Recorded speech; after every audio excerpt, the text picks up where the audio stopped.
Hello दोस्तों, स्वागत है आपका अपने यूट्यूब चैनल IQ रैंकर्स में। तो जैसा कि हम लोग डेली टॉपिक टेस्ट देख रहे हैं, उसके अंतर्गत आज जो हिस्ट्री का है वो देखते हैं। मुगल कालीन प्रशासन से संबंधित है। मुगल प्रशासनिक शब्दावली में माल प्रतिनिधित्व करता है किसका? तो भू राजस्व को माल शब्द से बतलाया गया था, भू राजस्व को। मुगल सम्राट जिसने तंबाकू के प्रयोग को निषेध किया था, तो तंबाकू पर प्रतिबंध किसने लगाया था? तो जहांगीर के द्वारा लगाया गया था तंबाकू पर प्रतिबंध। मुगल प्रशासन में मदद ए मास क्या इंगित करता है? तो विद्वान को दी जाने वाली राजस्व मुक्त अनुदत्त भूमि, यानी कि विद्वान जो रहते थे उन्हें राजस्व मुक्त भूमि दिया जाता था, उसे मदद ए मनसा कहा जाता था। मदद ए मनसा के नाम से जाना जाता था विद्वानों को दी जाने वाले राजस्व मुक्त भूमि। निम्नलिखित राजाओं में से किसने राम सीता की आकृति और राम सीता की एवं देवनागरी लेख से युक्त सिक्के चलवाए थे? तो वो था अकबर। किस राजा ने राम सीता की आकृति और रामसीय देवनागरी लेख से युक्त सिक्के चलवाए थे? तो अकबर के द्वारा चलवाया गया था। मुगल शासन में तांबे का सिक्का किस नाम से जाना जाता था? तो दाम के नाम से। मध्यकालीन बटाई शब्द का क्या अर्थ है? तो लगान निर्धारण का एक तरीका होता था बटाई। बटाई किसका बतलाता था? तो लगान निर्धारण का एक तरीका था। मुगल कालीन संगीत एवं चित्रकला की मुगल शैली का प्रारंभ किससे के समय में हुआ होता है? तो हुमायूं के समय में। चित्रकला की मुगल शैली का प्रारंभ किससे के समय में होता है? तो हुमायूं के समय में। नेक्स्ट है चित्रकला की मुगल शैली भारतीय लघु चित्रकला शैली की रीढ़ है। निम्नलिखित में से किस कलम पर मुगल चित्रकला का प्रभाव नहीं पड़ा है? तो वह है कालीघाट। क्वेश्चन पूछा गया है, चित्रकला की मुगल कलम भारतीय लघु चित्रकला की रीढ़ है, किस कलम पर मुगल चित्रकला का प्रभाव नहीं पड़ा है? तो वह है कालीघाट पर। दस्तान ए अमीर हमजा का चित्रांकन किसके द्वारा किया गया था? तो अब्दुल समद के द्वारा। दस्तान ए अमीर हमजा का चित्रांकन किया गया था अब्दुल समद के द्वारा। नेक्स्ट है पहाड़ी school, Rajput school, Mughal school और कांगड़ा स्कूल किस कला का विभिन्न शैली को दर्शाता है? तो यह चित्रकला को दर्शाते हैं। पहाड़ी school, Rajput school, Mughal school और कांगड़ा स्कूल ये सभी चित्रकला को दर्शाते हैं। नेक्स्ट है निम्नलिखित में कौन एक संगीत वाद्य बजाने औरंगजेब की दक्षता थी? तो औरंगजेब वीणा बजाता था। ठीक है, औरंगजेब किस संगीत में निपुण था? तो वीणा बजाने में। तानसेन का मकबरा कहाँ स्थित है? तो यह ग्वालियर में स्थित है। नेक्स्ट है मुगल कालीन साहित्य। गुलबदन बेगम किसकी पुत्री थी? तो बाबर की पुत्री थी गुलबदन बेगम एवं हुमायूं की बहन थी। हुमायूं की बहन नाम बुक लिखती है हुमायूं नामा। गुलबदन बेगम ने हुमायूं नामा लिखा है। नेक्स्ट है मुगल काल में निम्नलिखित में किस महिला ने ऐतिहासिक विवरण लिखे हैं? तो वो है गुलबदन बेगम। एकमात्र महिला जिसने मुगल काल के बारे में लिखा है तो वह है गुलबदन बेगम, हुमायूं नामा के रूप में। हुमायूं नामा की रचना गुलबदन बेगम ने। दिल्ली का वह शिक्षा केंद्र जो मदरसा ए बेगम कराता था किसके द्वारा स्थापित किया गया था? तो महाम अनगा ने स्थापित किया था। मदरसा ए बेगम की स्थापना महाम अनगा ने की थी। नेक्स्ट है निम्न मुस्लिम सुल्तानों में हिंदी साहित्य के लिए किस का सबसे महत्वपूर्ण योगदान है? तो वह है अब्दुल रहीम खानकान का। मुसलमान विद्वान जो हिंदी साहित्य के लिए सबसे महत्वपूर्ण योगदान दिया है वो है अब्दुल रहीम खाना। नेक्स्ट है अनवार ए सुहाइली नामक ग्रंथ किसका अनुवाद है? तो पंचतंत्र का है। अनवार ए सुहाइली नामक ग्रंथ किसका अनुवाद है? तो यह है पंचतंत्र का। मुगल काल की दरबारी भाषा क्या थी? तो मुगल काल की दरबारी भाषा थी फारसी। नौस्लिक क्या है? तो एक प्रकार की फारसी लिपि है जो मध्यकालीन भारत में प्रयुक्त होती थी। नौस्लिक क्या है? तो एक प्रकार की फारसी लिपि जो मध्यकालीन भारत में प्रयुक्त होती थी।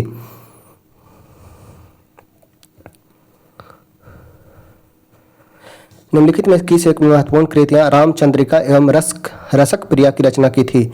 निम्नलिखित में से किस एक महत्वपूर्ण कृतियां रामचंद्रिका एवं रसक प्रिया की रचना की थी? तो वो है केशव। नेक्स्ट है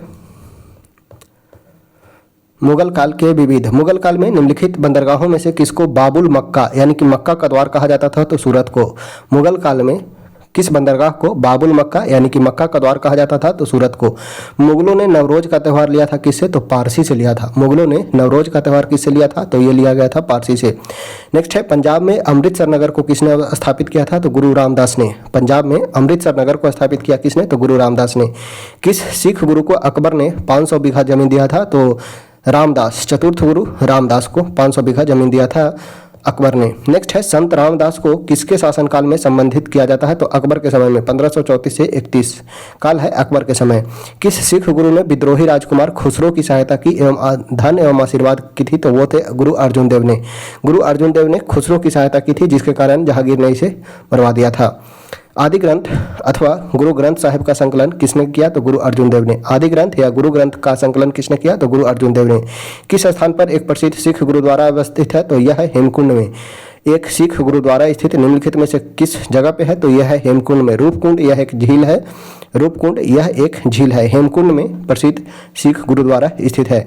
किसकी समाधि के कारण नांदेड़ गुरुद्वारा सिखों का पवित्र स्थल माना जाता है? तो गुरु गोविंद सिंह का यह समाधि स्थल है। गुरु गोविंद सिंह का समाधि स्थल है नांदेड़। ठीक है।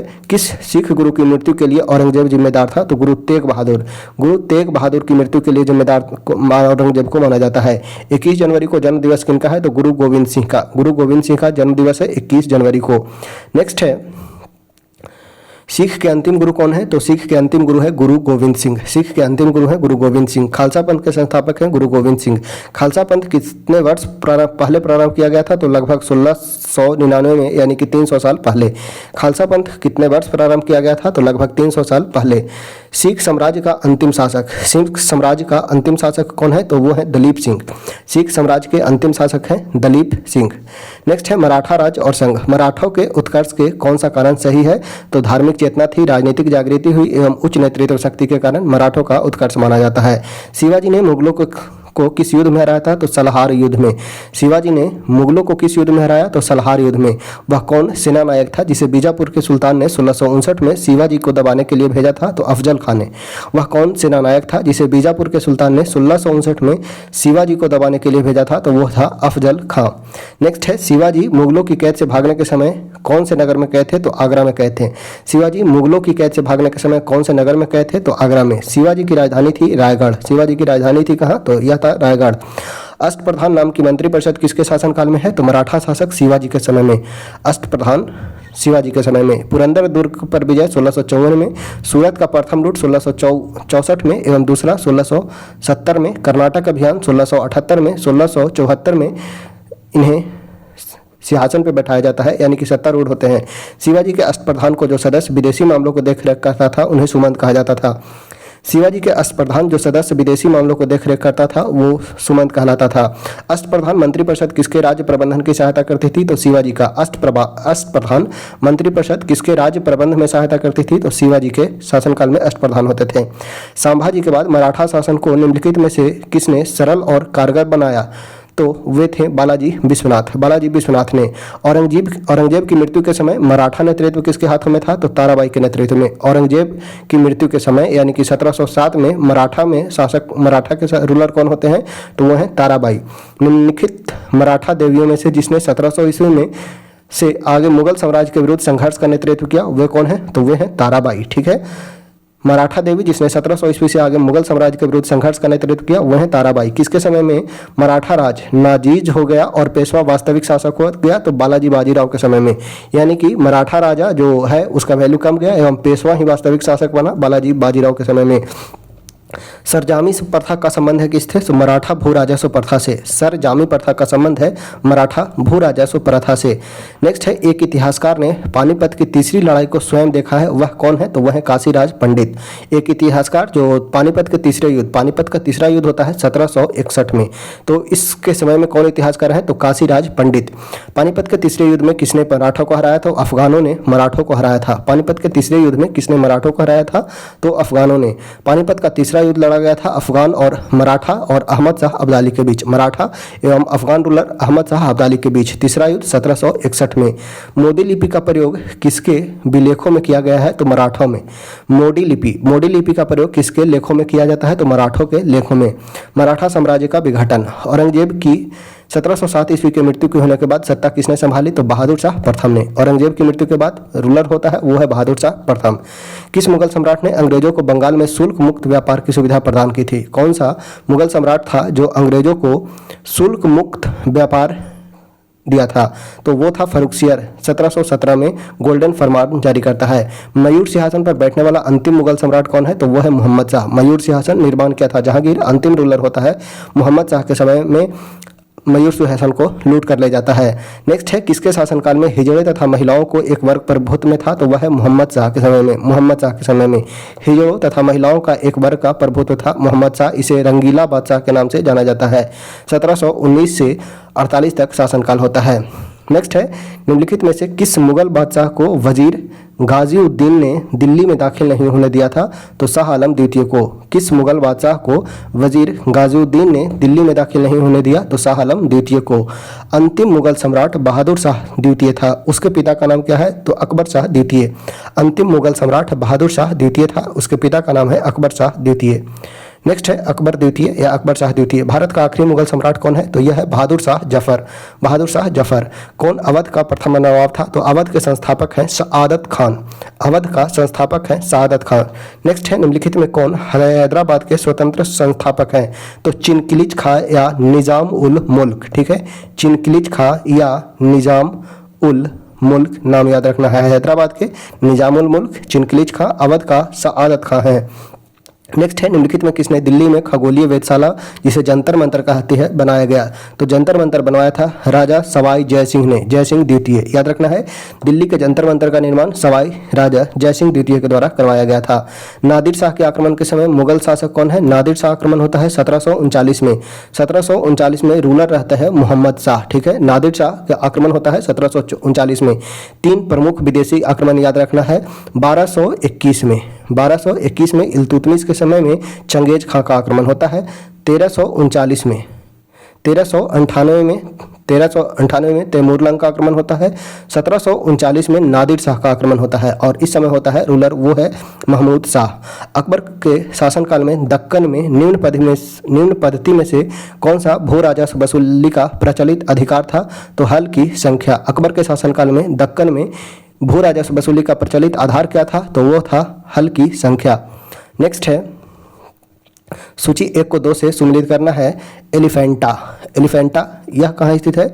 तो एलिफेंटा की गुफा, श्रावण बेलगोला की मूर्ति, खजुराहो का मंदिर और सांची का स्तूप। एलिफेंटा का गुफा, श्रावण बेलगोला की मूर्ति, खजुराहो का मंदिर और सांची का स्तूप। ऑप्शन हो जाएगा बी 3 4 2 1। नेक्स्ट है भीमबेटका। भीमबेटका कहाँ है? तो बीएस बांकंकड़ के द्वारा खोद किया गया था। मध्य प्रदेश, अब्दुलगंज, रायसेन जिला। शेर टेम्पल है तमिलनाडु में, हम्पी का खंडहर कर्नाटक में और मानस यह असम में स्थित है। ऑप्शन हो जाएगा बी 2 3 4 1। नेक्स्ट है, किसका सुमेलित है? एलोरा की गुफा। एलोरा की गुफा राष्ट्रकूट के द्वारा। मीनाक्षी मंदिर मदुरई में। खजुराहो मंदिर का निर्माण चंदेल शासकों ने किया था। चंदेल शासकों ने खजुराहो मंदिर का निर्माण किया था। ऑप्शन हो जाएगा सी। सूची 1 को 2 के साथ सम्मिलित करना है। क्वेश्चन नंबर 2 देखते हैं। बैजनाथ धाम, सारनाथ धाम, दिलवाड़ा और बद्रीनाथ।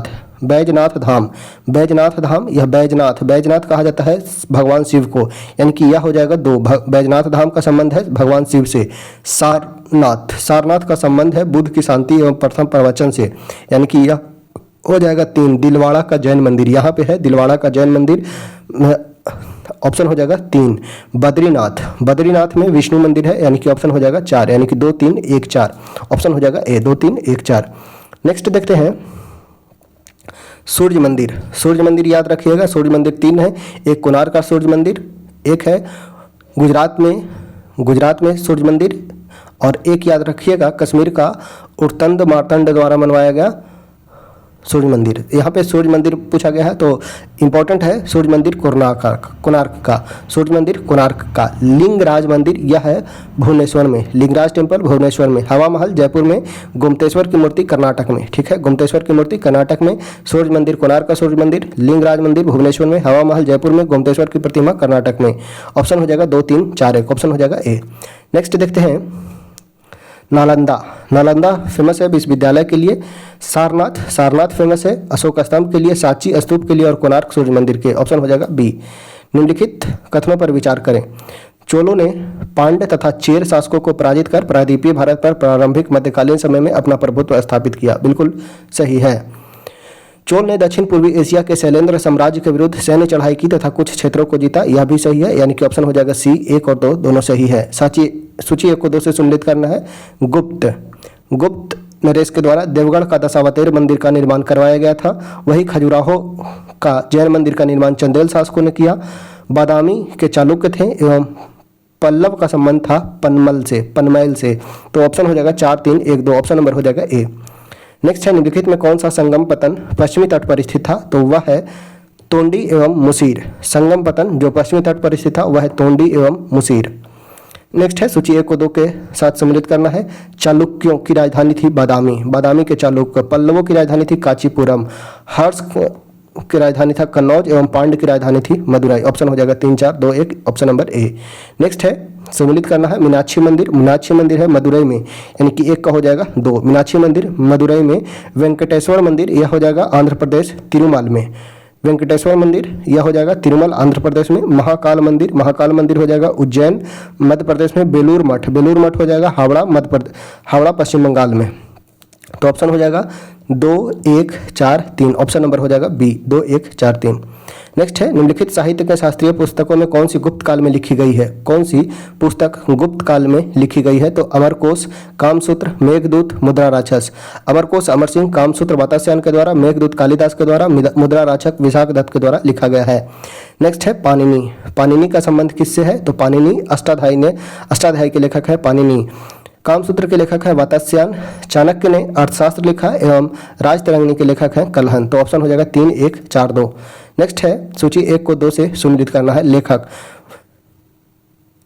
भारवी, भारवी ने कृतार्जुनियम लिखा, कृतार्जुनियम के लेखक है भारवी।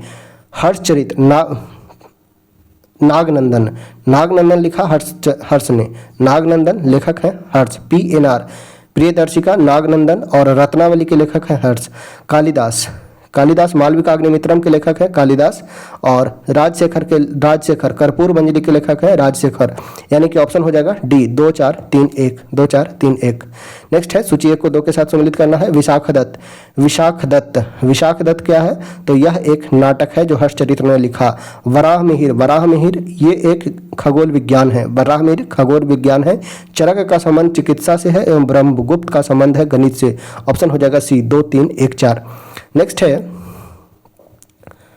अमीर खुसरो, अमीर खुसरो, अमीर खुसरो अलाउद्दीन के समय में अलाउद्दीन का दरबारी कवि है। अमीर खुसरो अलाउद्दीन का दरबारी कवि है। इन्हें तूतीय हिंद कहा जाता है।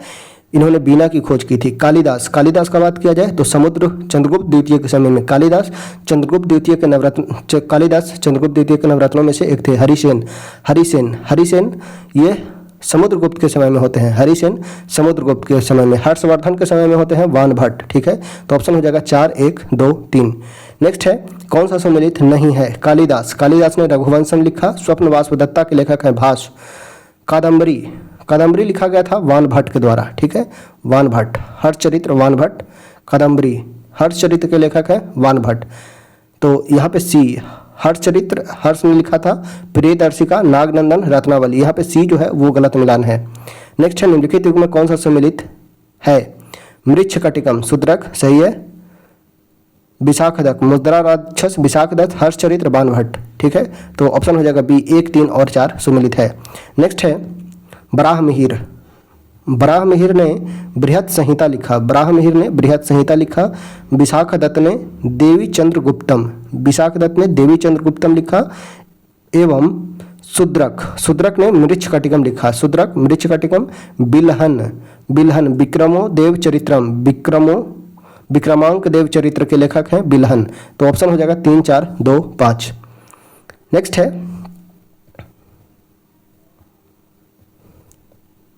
निम्नलिखित युग में कौन एक सम्मिलित नहीं है। कर्पूर मंजरी के लेखक हैं हर्ष नहीं बल्कि क्षेमेंद्र। कर्पूर मंजरी के लेखक हैं क्षेमेंद्र, तो यह सम्मिलित नहीं है। मालविकाग्निमित्रम कालिदास, मुद्रा राक्षस विशाखदत्त, सौंदर्यानंद अश्वघोष हो गए। नेक्स्ट है सूची 1 को 2 के साथ सम्मिलित करना है। सर्ववर्मा, सर्ववर्मा कातांत्र शूद्रक मृच्छकटिकम लिखा गया है शूद्रक के द्वारा। राजतरंगिणी लिखा गया है कल्हन के द्वारा। मित्ताक्षरा लिखा गया है विज्ञानेश्वर के द्वारा। ऑप्शन हो जाएगा बी। नेक्स्ट है निम्नलिखित युगों में कौन सम्मिलित नहीं है। चंद्रवरदाई पृथ्वीराज रासो, चंद्रवरदाई लिखे हैं पृथ्वीराज रासो। जागनी के लेखक है आलाखंड। नरपति नाला के लेखक है बिसलदेव रासो। नेक्स्ट है निम्नलिखित में कौन सा मध्यकालीन भारत के प्रसिद्ध विधि वेता थे। तो वह हैं विज्ञानेश्वर, विज्ञानेश्वर, हिमाद्री एवं जिमुत वाहन। ऑप्शन हो जाएगा सी 1 2 और 4। नेक्स्ट है राजवंश एवं राजधानी। प्रतिहार, प्रतिहार की राजधानी थी कन्नौज, प्रतिहार की राजधानी थी कन्नौज। चोल का राजधानी था तंजौर। परमार का राजधानी है धार और सोलंकी का राजधानी है अनिलवाड़। तो ऑप्शन हो जाएगा डी ए 4 3 1 2। नेक्स्ट है महमूद गजनी ने भारत पर 1712 आक्रमण किए। वह भारत में अस्थायी मुस्लिम शासन की स्थापना करना चाहता नहीं, बल्कि वह भारत से वस्तुओं को लूटना चाहता था, धन लूटना चाहता था। उसका कोई उद्देश्य अस्थायी मुस्लिम शासन की स्थापना करना नहीं था। तो ए सही है, परंतु आर जो है वो गलत है। नेक्स्ट है, निम्नलिखित को कालानुक्रम में व्यवस्थित करें एवं नीचे दिए गए कूट का सही उत्तर प्राप्त करें। चंगेज खां का आक्रमण होता है इल्तुतमिश के समय में, ठीक है, इल्तुतमिश के समय में 1221 में, याद रखना है 1221 में। महमूद गजनवी, मोहम्मद गौरी 1191-92 में, मोहम्मद गौरी गजनवी 1000 ईस्वी में प्रथम आक्रमण, 1025 में सोमनाथ पर आक्रमण। तैमूरलंग का आक्रमण होता है 1398 में तैमूरलंग का आक्रमण होता है। तो ऑप्शन हो जाएगा सबसे पहले 1000 यानी कि मोहम्मद गजनवी, उसके बाद मोहम्मद गौरी 1100 में, और उसके बाद हो जाएगा 1221 में चंगेज खां, तैमूरलंग 1398 2 3 1 4 हो जाएगा। नेक्स्ट है, अलाउद्दीन के दक्षिण अभियान धन